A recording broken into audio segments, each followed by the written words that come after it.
Emerging Artist Exposed, a film series focused on emerging local artists from the Cincinnati and Northern Kentucky area. Brought to you by ICAI.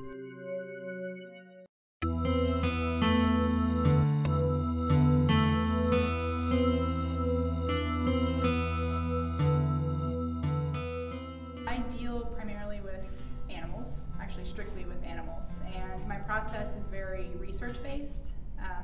I'll gather a lot of research through books, videos, movies, and stuff that intrigues me, and then I take that information and translate it in my own way and create the work that I do. My work deals with kind of interactions between animals of different species, of the same species, their adaptations with the environment. An example of one would be there are deer on Scotland's Rum Island, and they eat the heads and legs of baby birds for calcium. So I took something like that. That was the very first one I ever did that used this approach, and I illustrated it. I think I draw inspiration, obviously, from the animal world, but also from the people I surround myself with, especially other artists. I have people at school that continuously challenge me. They're fantastic artists themselves, and they challenge me to become a better artist. I do find creating art to be very therapeutic.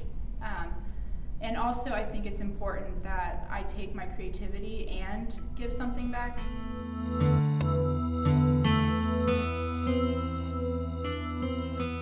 I tend to lean more towards, I think, darker aspects of the animal world, stuff that people normally wouldn't expect. And I think that when any artist deals with animals, people and viewers will make the connection to themselves, to humans as a whole. And I don't really, that's not my goal in my work, but I feel like it's a concept that just comes from using animals in a way that highlights what they do. Gotcha. And things that definitely can be compared to humanity and our own ways of dealing with things. Alphonse Mucha is most definitely the top artist that I'm influenced and inspired by. I actually incorporate a lot of his stylistic things in my work, and I think it can be kind of hard to see at first because it's more of a subtle, but I mean the flowing shapes that are common to Art Nouveau, and he outlined a lot of his subject matter with the dark black line, and I also do that.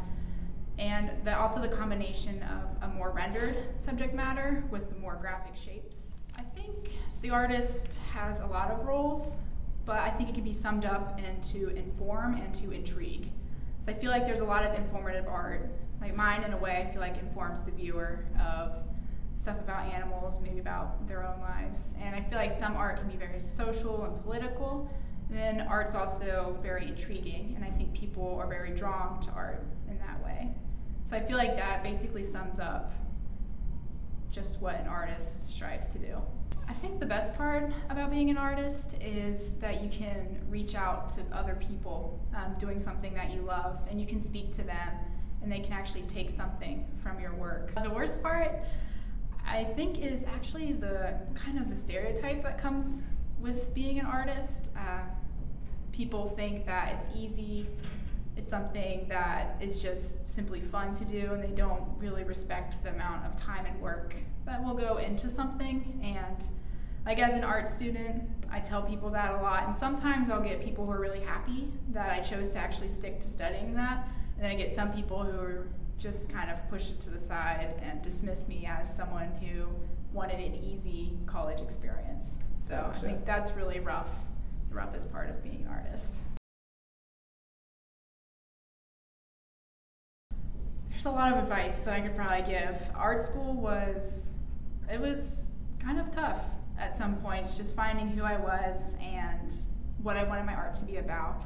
But I think the most important thing that I learned was that I'm my best and worst critic, and I'm also the most important critic.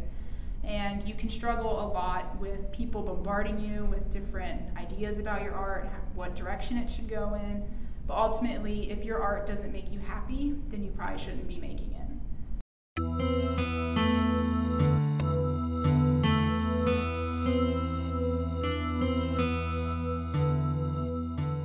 Brought to you by ICAI.